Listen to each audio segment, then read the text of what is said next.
Hey, everybody, it's Tyler Skinner here with Women Making Waves. And this month, September, is our theme, Lessons Learned. We are speaking with various women who we've identified that have some incredible wisdom and insight to share with you along their journeys. And we're very excited to be talking with Dr. Leslie Kasanoff here today. Leslie and I both serve on the board for NABO, which is the National Association of Women Business Owners. We're in the same community. And Leslie is a health coach and consultant, but has a background, a very, very extensive, long background as a former chiropractic, doctor of chiropractic medicine, and a medical lab background. And that's helped in her journey to arrive at this health and wellness coaching that she does pretty much focused on women over 40.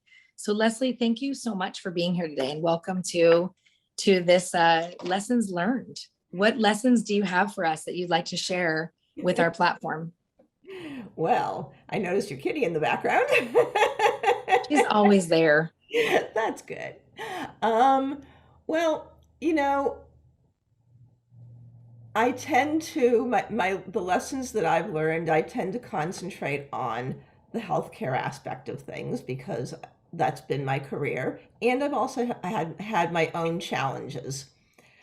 So I think one thing is that there's times when you need to believe the establishment, and then there's times when you need to step outside of it. And kind of parsing those two, as contradictory as it sounds, can get you, will get you better results. And so a couple of stories in that regard. When I didn't listen to what I should have listened to and wound up at age 32 having to have my gallbladder removed because I was eating way too much fat, even though I was not eating a lot of meat. I was eating a little bit of I was eating some fish, but I was eating a hell of a lot of cheese. And so that didn't save me. And so there was a little bit of lesson learned about that. And so that was part of that whole thing. And then fast forward, the whole perimenopause thing was a time when I listened to that side of medicine maybe I shouldn't have.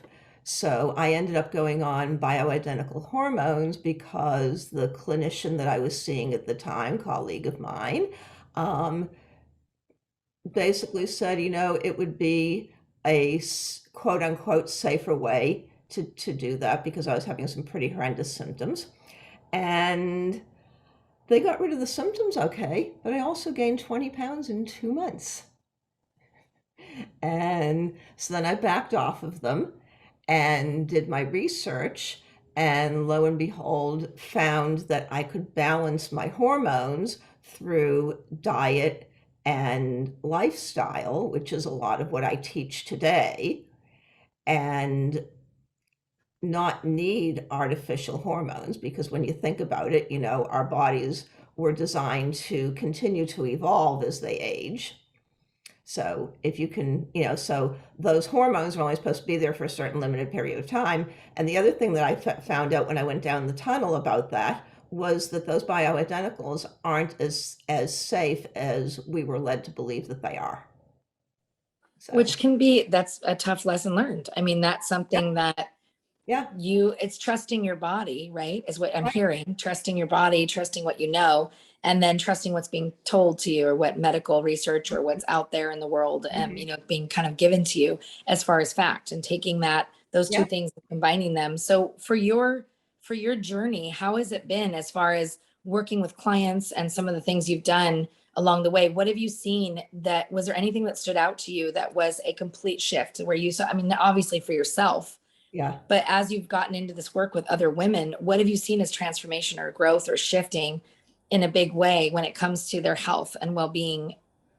What are you thinking? Have you had anyone in particular that stands out? Like that was a huge lesson for me to see that in action, to see that in practice. Yeah. I think the thing that I learned that was, but the thing that I learned from me and that my clients continue to learn is that one of the big keys, and a lot of people aren't going to like this, is is getting rid of dairy. And actually, I believe that you and I have talked a little bit about this before. Hmm. And one of the things that and actually, if I remember right in this conversation, I think it was you that said, that kind of brought up the point. It's like, well, why did we start eating this stuff in the first place? Yeah, it was me. Yeah. And the thing that I see in that, just for our audience, is that I think there was a time when eating eating a lot of animal not maybe not a lot of animal products, but consuming dairy was something that was life-saving because we didn't always know where our food was coming from, and we didn't, and if you think back to when people first started settling land and when food was still pretty scarce, Hmm. having an animal available to get their milk was a valuable source of protein, and it was a continuing source of protein because you didn't have to slaughter that animal. Exactly. Yeah, Exactly. So but that's sort of now, that's interesting, the history of those things, right? I think I start to question more and more as I get older. I'm questioning things, and I'm even questioning myself. I mean, I question like, hey, what's going on here? Let's take a read on this. So I do appreciate that you had shared that with me and sharing it here now, yeah, because I think if we it's okay to ask a question. It's okay to say this might not be right, or this doesn't feel right. And I think that kind of the work that you do, I've seen just personally, has been around that, like let's not just take everything at face value. right. And I think it's important to recognize that what might have been very appropriate for humans 5,000 years ago is not necessarily appropriate when you can walk down to the grocery store or hop in your car and go to the grocery store and have, the world's goods at your disposal. Exactly. And Leslie, it's amazing along those lines of questioning, or societal norms. You break a lot of those. And I think that I want to touch on a little bit about your recent trip, your cycling, you're an avid cyclist and very passionate about health and well-being in that way. That's your activity of choice. That's what you like to do for your movement and mindfulness.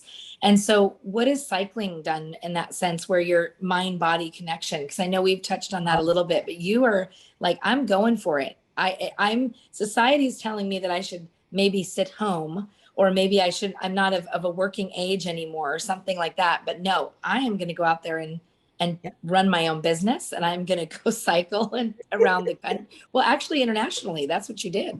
Yeah.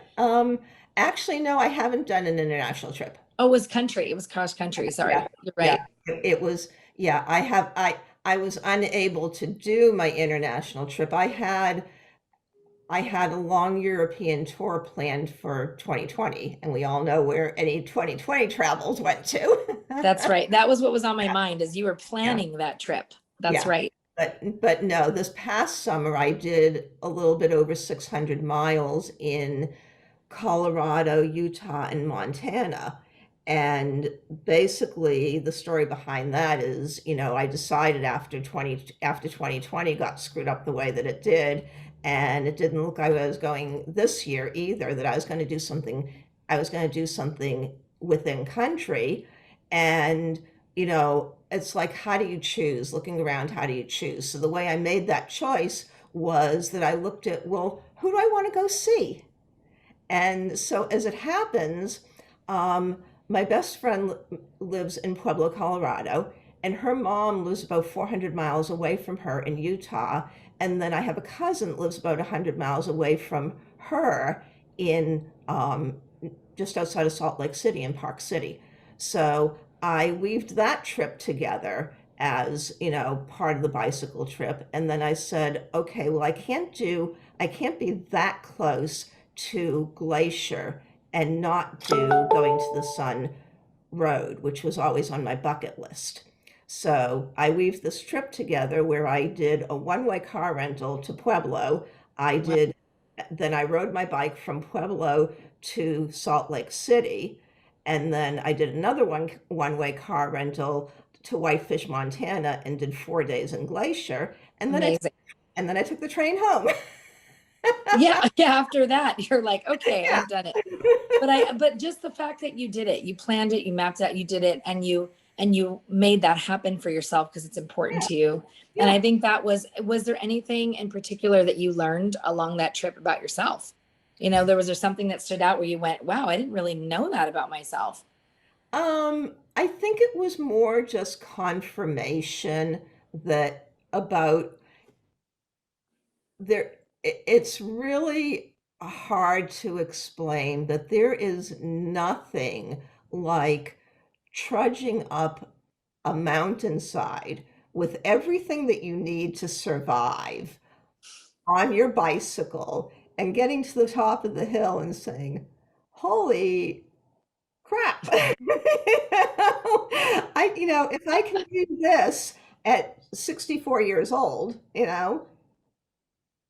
it's just, it speaks to the power that people have within them, both physically and emotionally, to be able to continue what we want to be able to do at any age, which is the whole theme of what we're talking about here. That's right. We're talking about it. We are And it, going to be creating some fun programming around that, making waves at any age, and I just can't wait to see how that unfolds because that's really important. And I think Leslie, I wanted to kind of speak a little bit about the work that you're doing in that capacity because you work one-on-one with clients, you offer so much to them in the health and wellness space, you speak to so many groups and organizations about your background, your knowledge in this space. But what about your things you have going on? You also put together fun challenges, and I know you have one coming up, so I wanted to make sure that you got to touch on that a little bit for those of us that are listening out here that really want to maybe participate in something like this, having heard this beautiful story of climbing the mountain, riding around 600 miles in the US, going, hey, come on board with me. What's this challenge all about? yeah. So the challenge, basically, what I started looking at was, here we are. It's almost October. We have the holiday season coming up and another pandemic holiday season, you know, and most of us are in one of two places. It's either I want to go hide under the covers and forget that the world exists and not deal with anything, or I want to go to every party and get my hands on everything that I can and screw it all. And so I'm saying, okay, maybe there's a third way. And the third way might look something like, let's spend the month of October kind of getting our minds wrapped around and our bodies wrapped around being kind to ourselves physically, mentally, emotionally, spiritually, and and doing what we know we should be doing physically. And along the way, what that's going to do is that's going to strengthen our resolve to not go down that corridor where we're going to wake up 10 pounds heavier on New Year's Day, and and actually pull some good out of this time. So I'm doing a 30-day challenge that's running October 4th to November 3rd. And I haven't decided if I'm going to do any kind of like contest aspect of it. It's more challenge yourself is kind of the way I'm viewing it. But if people want to, I'll probably throw some kind of prizes in there or something. I just haven't kind of figured out the dynamic of that part. But basically, the dynamic, the whole idea is they're going to get a little bit of education along the way. It's not going to be really heavy into the didactic stuff, but they will get, the way I think I'm going to structure it is they're going to get about a 5 to 10 minute audio that they're going to get daily for the first 5 days. That's just going to give them a little bit of the background on gut health and the how the gut and the hormones and your diet and all that, how and your exercise, how that all melts together to influence your hormones, that are going to influence your weight loss or weight gain. And, but I'm not going to get too technical into it. We'll talk a little bit about diet. We'll talk a little bit about gut. We'll talk a little bit about the environment and exercise. And those will be over the first 5 days. And there'll be a private Facebook support group. I also have a recipe. I also have some recipes and a little booklet that I put together that has some smoothie recipes, so they can kind of do it to the level they want. They can do like a full on, just um like a cleanse where they're just doing liquids if they want, and I've got plenty of smoothie recipes for that. Or they can also add some of the healthier recipes into it, and they can parse it the way that it'll work for them, and I'll work with them on that. So that's so the first week they'll get those first five, and then over the next 3 weeks, I'm going to be in the Facebook group on a regular basis, at least once a week, doing a little bit of answering questions and coaching and that kind of thing. And the group is just there to continue to support them along the way. And I have a texting service that'll give them inspirational and motivational and nutrition-oriented text messages 3 times a week. So that's kind of the main factors in there. I love that. I love the texting part, and I like the ongoing implementation and the connection there, because you got to keep it going, got to practice it. So this Yeah. is wonderful. Thank you for sharing that with us. And we will definitely be promoting that on our platform on Women Making Waves and sharing about your challenge. So please send the information our way so we Okay. can help spread the word on that for those that want to join Leslie's challenge starting October 4th. Please do, and keep up to date on that. It'll be a link will be to that in our bio. And I just thank you, Leslie. Thank you for your time today. Thank you for sharing your wisdom, your insights. You have so much more. And I know we could talk for hours and hours, and we have. And it's just always so rich and good, because we get a lot out of these discussions, these dialogues, the storytelling. So we're here for that. And just be on the lookout. Leslie's not going anywhere. She's in the Women Making Waves family, and we're going to be doing a lot more with Leslie very, very soon. So stay tuned for that. Okay, thanks.